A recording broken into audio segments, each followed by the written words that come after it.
unbearable in the United States of America. So, Madam President, I hope that our colleagues will turn down the Coburn Amendment and vote for final passage on this legislation. I yield the floor. President, the senator from Alaska is recognized.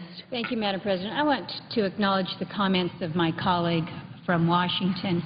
As the incoming chairman on the Indian Affairs Committee, she is obviously well aware of the challenges, oftentimes the horrific challenges that so many American Indians, Alaska Native, and our indigenous peoples face when it comes to domestic violence and the inability to access the law.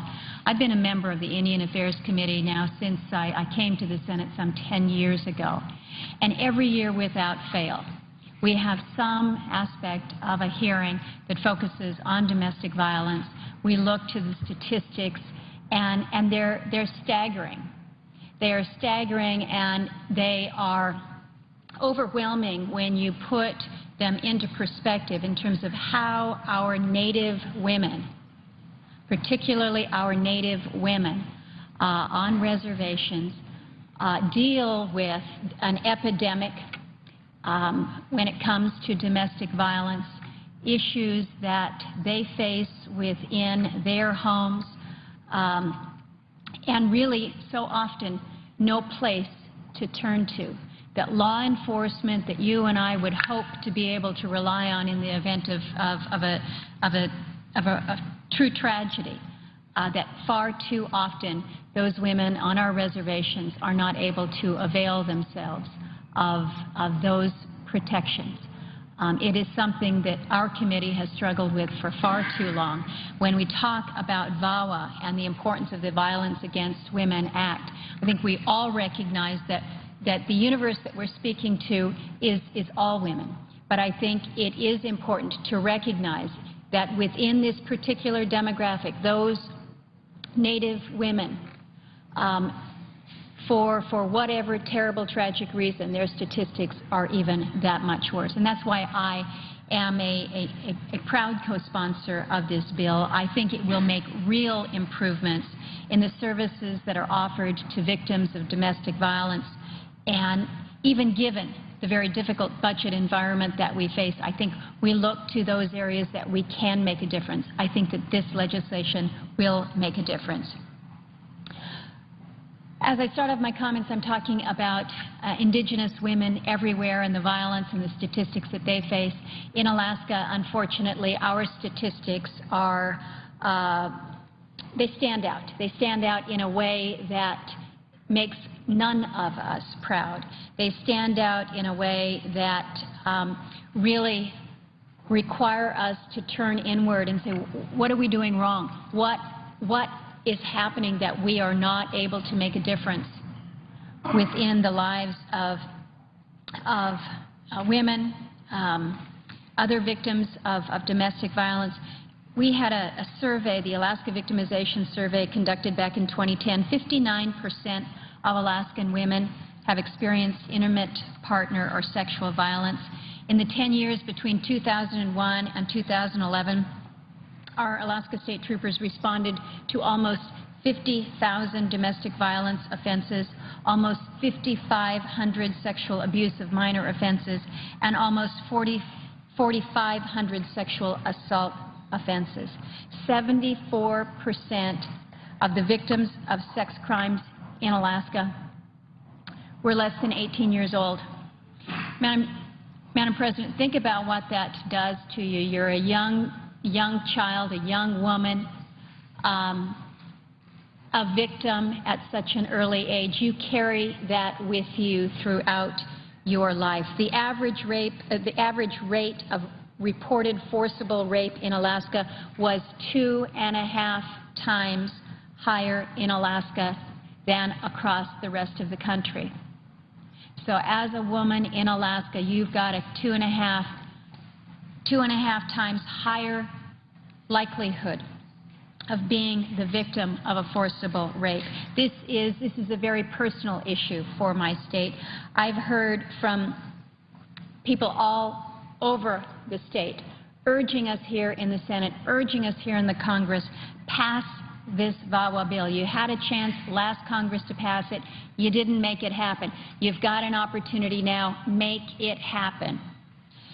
There was a mother in Anchorage who wrote me, and she says, "This is of utmost importance to me. As one who has represented victims of domestic violence in Alaska under VAWA, I know how very important this legislation is to protect my daughter and all other women in Alaska and throughout our country."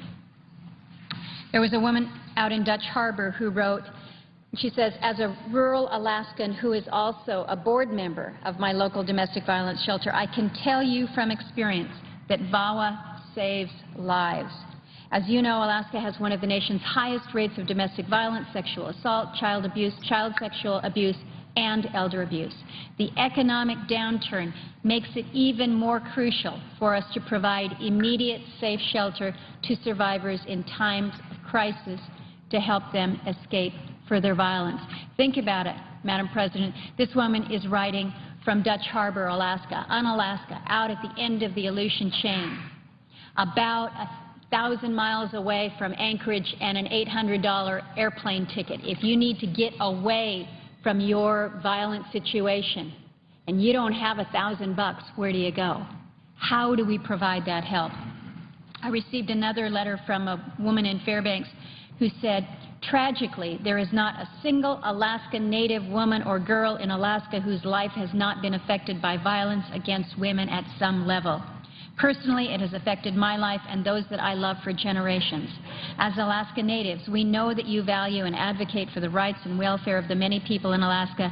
Please continue to be a voice for those who cannot be heard and work to reauthorize VAWA and save Native women." These are the types of requests that I get from men and women all over my state. Our governor, Governor Parnell, has made a very personal effort in his 4 years as governor to focus on domestic violence and child sexual assault. He has launched a campaign that he has dubbed Choose Respect. And every year across the state, Alaskans gather in a very high-profile way to march. We've got banners, and there's young children and women and men and anybody that you might imagine all over the state. This year, March 28th, the governor will again be encouraging us to choose respect. We want to make sure that it's more than just overt demonstrations. We need to make these translate into real words that change these statistics, that change the dynamic. Because Alaskans are right. Our statistics of domestic violence and sexual assault are absolutely staggering, 2.5 times, again, more than the national average. We need to do everything that we can to get a handle on these tragic statistics, because they're not statistics, they're lives, they're families, they're people and friends that we know. And VAWA provides the tools to do so, including in the villages of rural Alaska where victims of sexual assault and domestic violence face some pretty unique challenges. Many of these villages have no full-time law enforcement presence. They may have only a single community health aide who has to tend to every medical crisis in the community. So just being able to provide rape kits is a challenge. I mentioned being in a small, remote community where everybody knows everybody and you are the victim of domestic violence, and there may be no place to turn. There may be no way to get out of your village. 80% of our communities are not attached by roads. It's not like you can just hop in your car and get away. You have to be able to fly out. If you don't have the money, you can't get out. If the weather closes in, there's no planes even if you did have the cash for an airplane ticket. So how we can be there to be that support is crucial. VAWA is a ray of hope to victims of domestic violence and child and sexual assault in our Alaska Native villages, whether you're in Ketchikan or whether you're in Kenai, from Anchorage to Dillingham.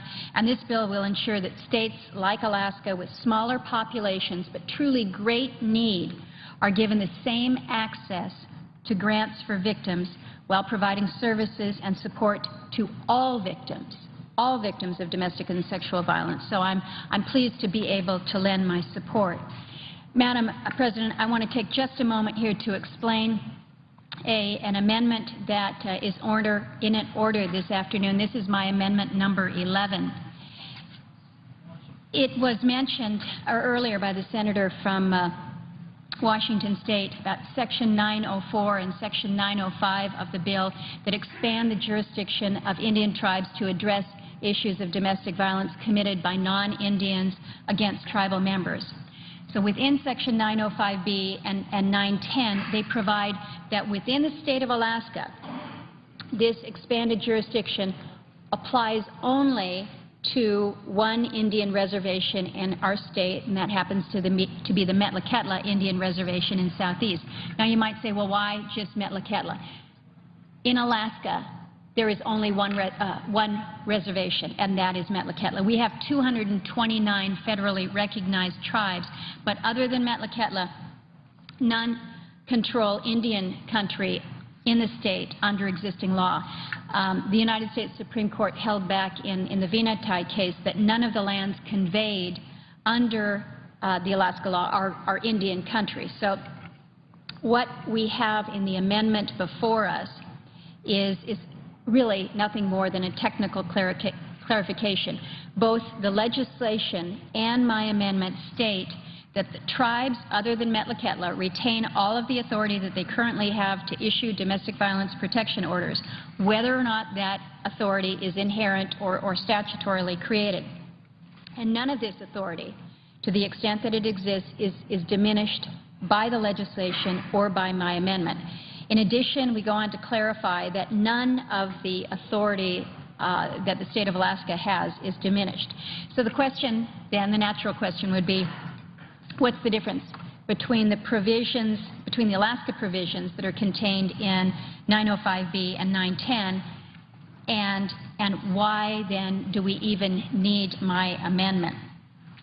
The only difference, really, Madam President, is that we are attempting to spell out in plain English, consolidated in one section of the bill to make it more clear. It truly is a technical amendment in every respect.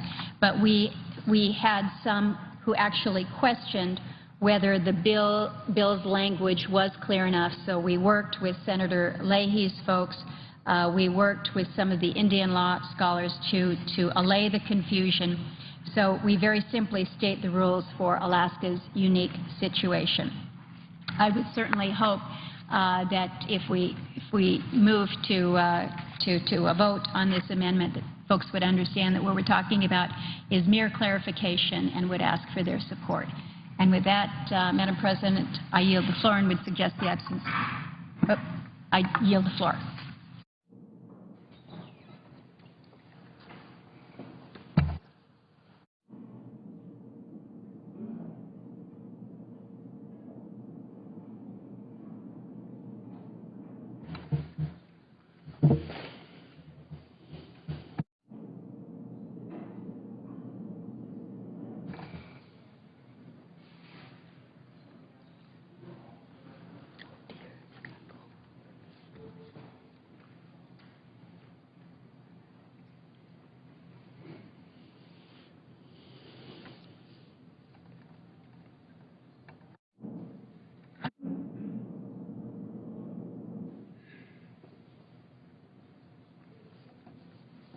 President. Recognized. Thank you, Madam President. Thank you for recognizing me, and I want to, first of all, begin on this day when Connecticut, like other New England states, is digging out from a historic, truly an epic snowstorm, to give my thanks to the first responders and to the men and women who have been working behind snowplows and payloaders for endless hours, literally almost without stop, since the beginning of this snowstorm, and have risked their lives, given boundlessly of their energy and effort to make sure that the people of Connecticut and also Massachusetts, our neighbor, and New York have been made safer, more secure during this time of another monstrous storm. I know that much of America in the more temperate zones may not appreciate what a monstrous snowstorm carrying 3 feet of snow to many parts of Connecticut poses in the way of challenges and even threats to human life. And I would say, without any disrespect, in fact, with great admiration to the presiding officer, who happens to be from Hawaii, that it is unlikely in her state that anything approaching this magnitude of snow ever will be approaching. But I know that Hawaii, like every other state, shares its need to confront weather crises, and I believe that as a nation we have always come together, whether it's tornadoes or hurricanes or floods, to address these common challenges, and we rally together as a nation, and so I hope we will again. If relief is necessary and the President has issued a declaration of emergency for Connecticut, I thank him for that action, and I hope that it will be followed by tangible aid that will be necessary in the wake of this monstrous storm. I come to the floor today to talk about the action and bill that I hope will be approved later today or as soon as possible. The Senate is considering the Violence Against Women Act. I'm a co-sponsor and a strong supporter. And I want to particularly thank Chairman Leahy, who has demonstrated such patience and perseverance. If the definition of courage is grace under pressure, he certainly has shown tremendous grace under huge pressure. And again, we face the need, a pressing need, to reauthorize this measure, first passed 18 years ago and permitted to expire during the last Congress. The Senate passed this measure during the last Congress by an overwhelming bipartisan vote. It was stalled and then stopped in the House of Representatives. And I want to thank Chairman Leahy for his excellent work on this essential legislation. Partly it was stalled over a measure that really demands particular focus today. This legislation is critical to the 54,000 Connecticut women who became domestic violence victims in 2011, but it is particularly so to many of our Native Americans and to women who right now are in effect caught in a legal limbo when they seek prosecutorial action to vindicate their rights and to deter this cruel and unspeakable form of violence against them. Native Americans' predicament is described very compellingly by a New York Times story this morning. The New York Times tells the story of Diane Milich, a Native American woman who was abused for years by her husband. She's one of 60% of Native American women who will experience domestic abuse. That number is 60%. 1/3 of Native American women are assaulted during their lifetime. And Native American women are 2.5 times more likely to be raped than non-Native American women. The provisions of this bill that apply to Native American women are meant to address, literally, an epidemic of domestic violence and sexual assault that right now the law fails to deter and prevent. By any measure, this epidemic is a tragedy. In human terms, the numbers are powerful, but they fail to give a face and a voice to this problem, as the Times did this morning with Diane Milich. These statistics are the result of federal laws that prevent tribal courts to hear cases against non-Native American abusers of Native American women. It is a limbo that is the result of a jurisdictional catch-22. If the abuser is a non-Native American, the tribal courts have no jurisdiction. But if the crime occurs on sovereign tribal land, federal courts, criminal or civil, cannot apply either. And so this measure would protect Native American women that right now are so much the victims of abuse. Now, I know that Senator Cornyn has just spoken about his amendment that would, he has said, protect the potential defendants, protect their constitutional rights under the Bill of Rights. His amendment is not before us.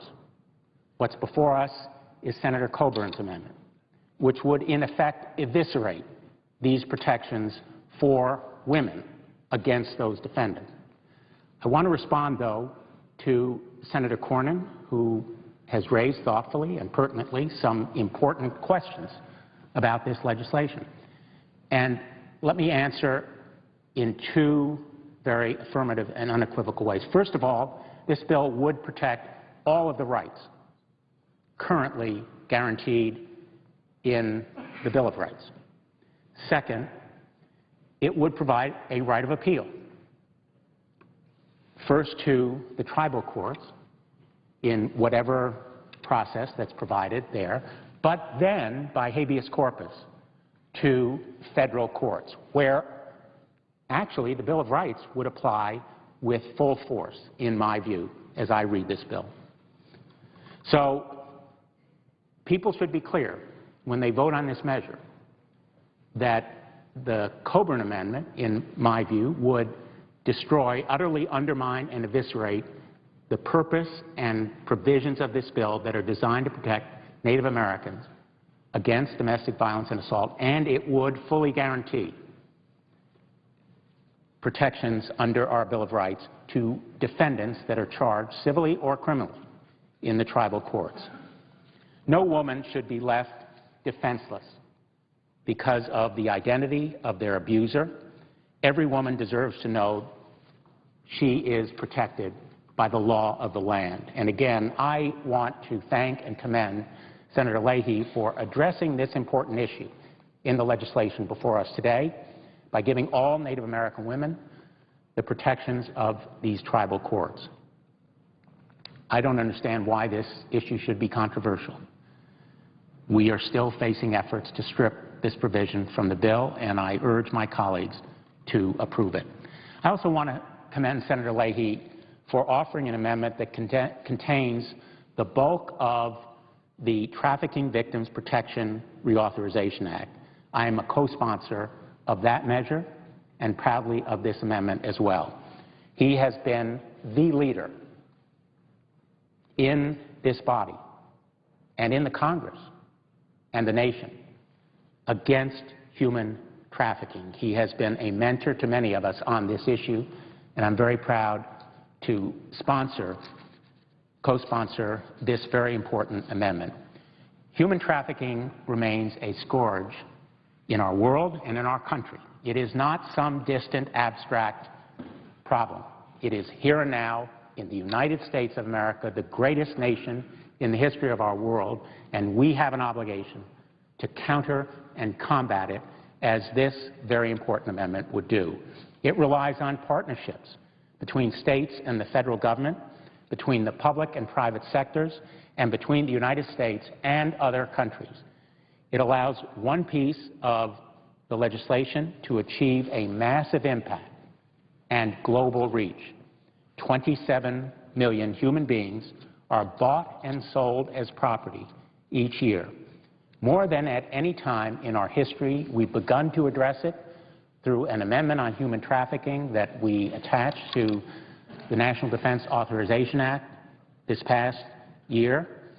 And we need to do more, which I hope will be achieved by our Human Trafficking Caucus, which Senator Portman and I have formed. The Leahy Amendment allows the federal government to leverage a small outlay of taxpayer dollars into a giant system of protection and services for victims of human trafficking, not to mention law enforcement actions to put perpetrators of trafficking behind bars, put them in prison where they belong, send a message of deterrence as well as punishment. This landmark proposal also creates new grant programs to help our law enforcement agencies and service providers respond to sex trafficking of American children who are victims of sex trafficking. This amendment would help to protect them. These grant programs will help to ensure that child victims of sex trafficking have access to services they need and justice they deserve. They are children, but they are no less deserving of justice. That proposition ought to be so obvious as not to need stating in this chamber. And I know for the members of this body it need not be stated. But the Leahy Amendment recognizes that the trafficker's most effective weapon is simply the ability to take the victim's identification documents. And this measure would make that taking a crime, taking away identification documents. The Leahy Amendment also recognizes that the statute of limitations designed for other contexts is an unjustified impediment to effective private enforcement in the trafficking area and extends the statute from 6 years to 10 years for civil suits involving violations of federal trafficking laws. That statute of limitations may simply be an obstacle that cannot be overcome because the witnesses cannot be provided and because the children themselves may have to grow in both maturity and physically before they can effectively help prosecute a civil or criminal action. I have also co-sponsored an amendment with Senator Portman. I'm proud to have done so, which would ensure that youth grants provided under Section 302 of VAWA can be made available to child victims of sex trafficking. In this country, sex trafficking remains a problem, a serious problem. There are an estimated 293,000 American youths at risk of commercial sex exploitation and trafficking. And the United States Department of Justice reports that between 2008 and 2010, 83% of sex trafficking victims found within the United States were United States citizens, and 40% of sex trafficking cases involved sexual exploitation of children. The fact of the matter is, a tragic fact, an unacceptable and intolerable fact, that sex trafficking is a major source of child exploitation, a major source of damage to our children, and the voices and faces of those children should be before this body when it considers this amendment. It's a bipartisan amendment, co-sponsored by Senators Gillibrand, Brown, Collins, Ayotte, Rubio, and Cochran. I thank them for their leadership on this issue, most especially Senator Rob Portman, my partner in this effort. And again, I thank Senator Leahy for his leadership, which has inspired us to bring our amendment forward, and I encourage my colleagues to support the Leahy amendment as well as the one that Senators Portman and I and others have brought before this body, and the underlying VAWA legislation. We have an opportunity to make history. We have an obligation to pass this measure and make history. And I hope we will do so by the same overwhelming bipartisan vote that we did in the last session of Congress, so that the House of Representatives hears our message, and it's a message from the country. Domestic violence and sexual assault will not be tolerated. We will come to the aid of Native American women and all women who are victims of this heinous crime. Thank you, Madam President, and I yield the floor. And I suggest the absence of a quorum. The clerk will call the roll. Mr. Alexander.